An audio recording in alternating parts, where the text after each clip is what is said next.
Raju here from techpp.com, and today we are going to unbox the brand new Lenovo Vibe Z smartphone, which was just announced a month back at CES 2014 in Las Vegas. So this is the latest flagship phone of Lenovo, and it succeeds the Vibe X, which was announced at IFA 2013 in September last year. So that's something which we were looking forward to, since this is one of the first phones with Snapdragon 800 processor from Lenovo, and they are fast picking up to be a force to reckon with in terms of smartphones as well. So they are kind of on a roll. That is Lenovo I was talking about. They just bought Motorola from Google just a couple of weeks back, and but anyway, this is nothing to do with Motorola as such. So it's a very nice packaging. As you can see, they have neatly laid out the name, and this is pretty similar to what they had done with K900 as well. So very attractive design, I should say, with the branding, with the name on the top, and some features which basically talks about how thin and light it is, and the display size, that is 5.5 inch, and also talks about the camera, which is a big feature for this smartphone, and Lenovo branding on the sides, along with some information about the IMEI and serial number and stuff like that. So it's a China made phone, obviously, from Lenovo. So we are going to unbox this. It was just launched today here in India for around 36,000 Indian rupees. So let's go and unbox this. As you can see, they have a very nice red and black boxing here, which looks quite good. So let's keep it over here. And so this is the box. Again, has the same details as we mentioned before, and this is the model number. I don't know if you can see over here, it's K910L. So obviously it's a successor to the K900 series, which was carrying the Intel processor and was even bigger than this. So there you go.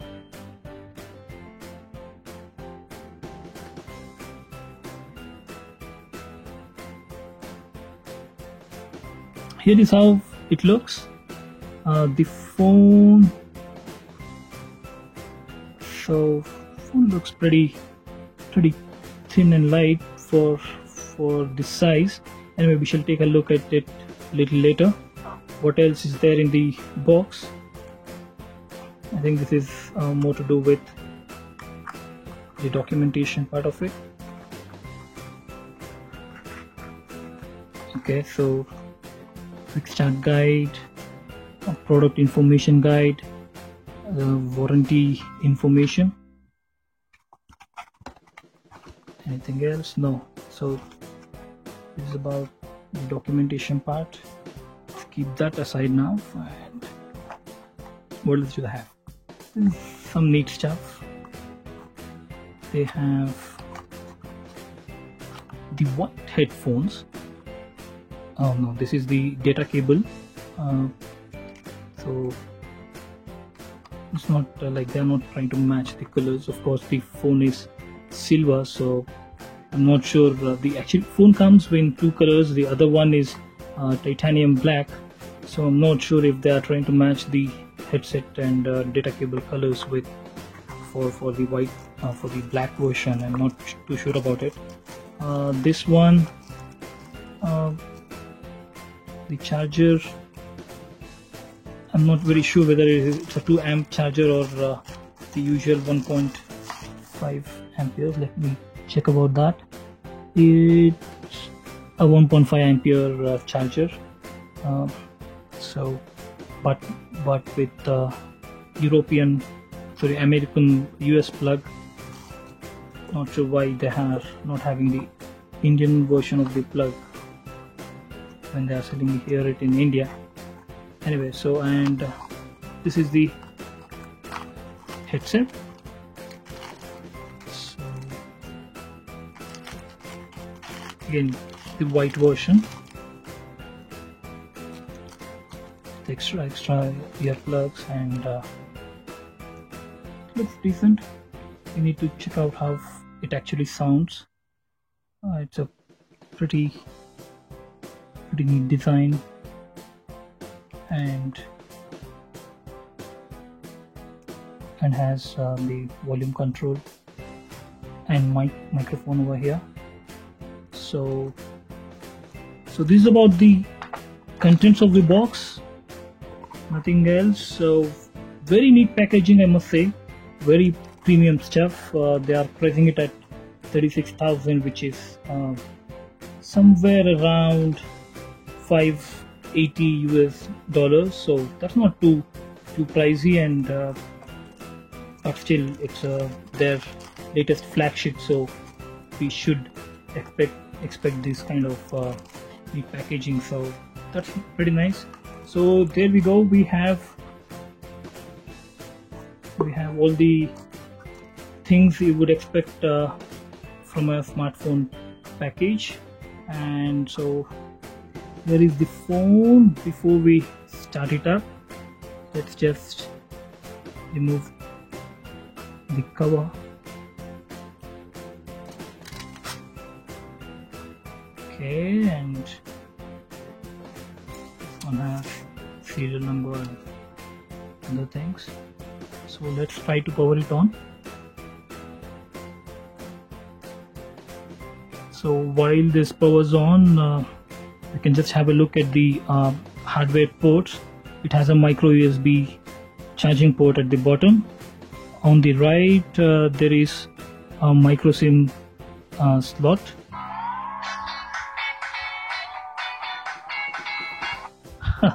That's some crazy booting music they have.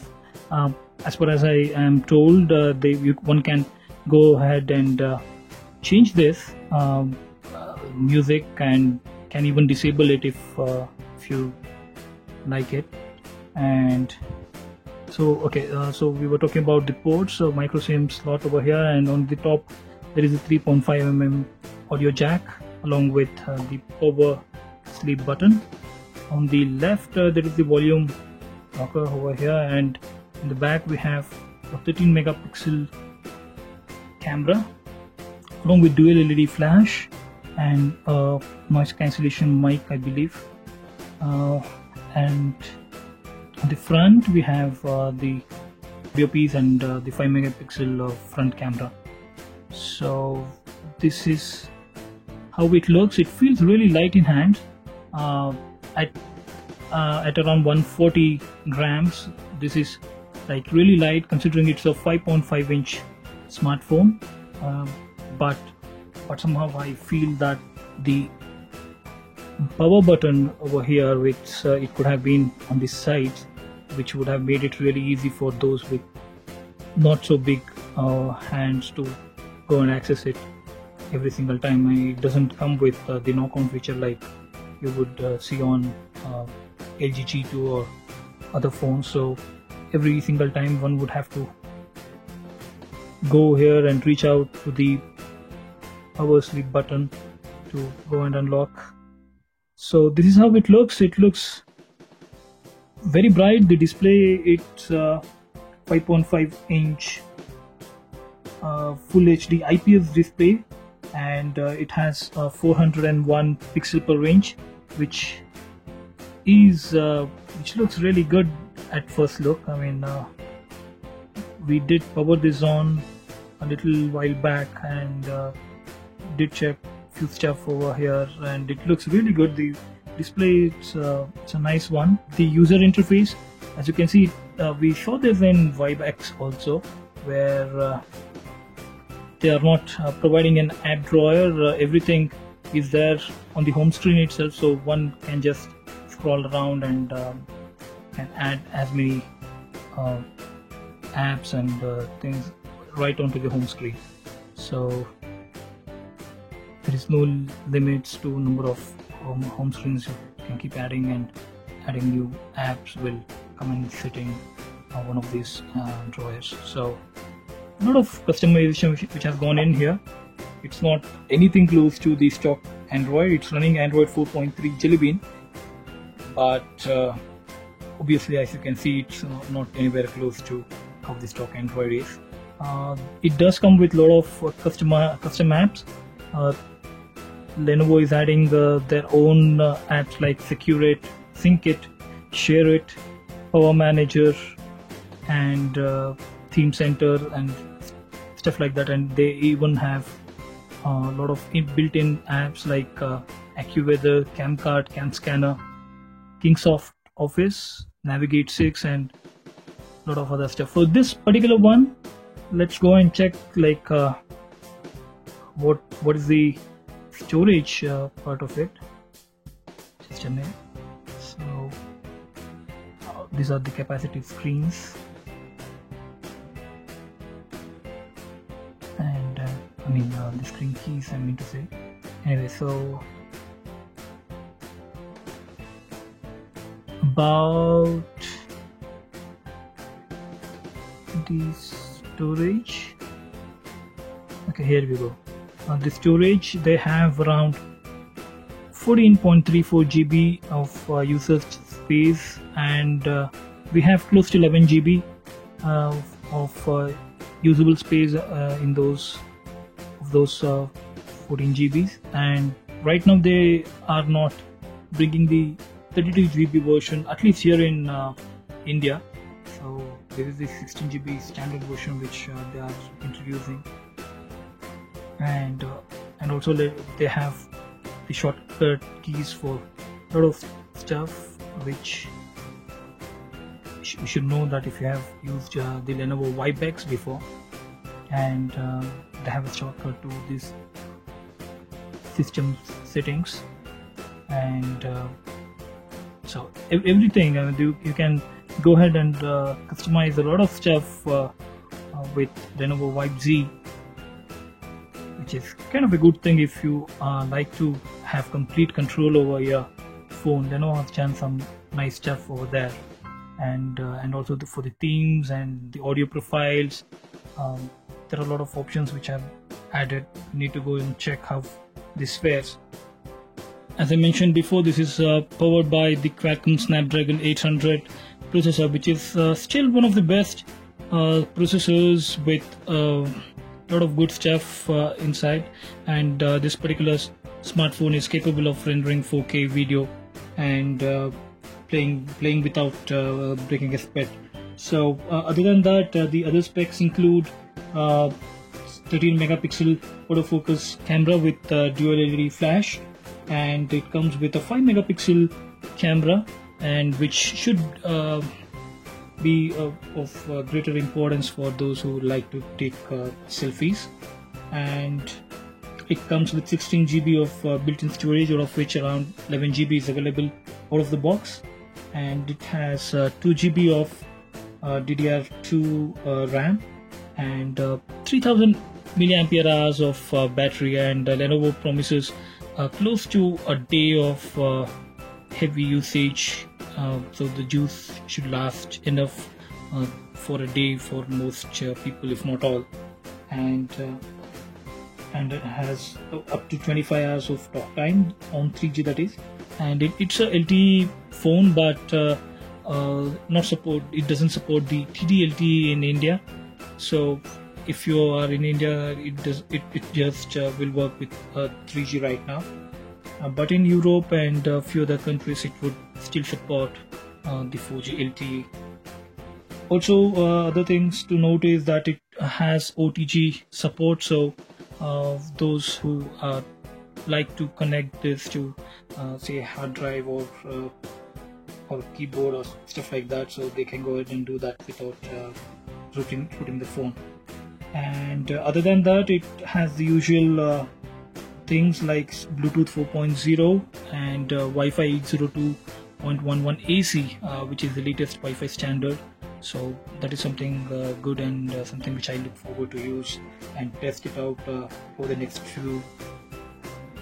days. And also about the weight, as I mentioned, it's around 147 grams and 7.9 mm thin, so it feels really good to hold in hands.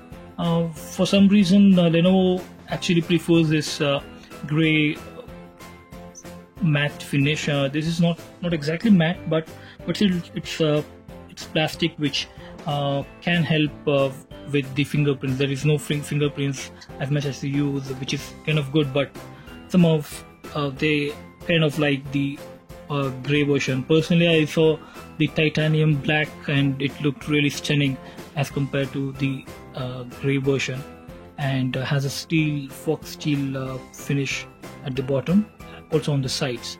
So this is about the looks part of it.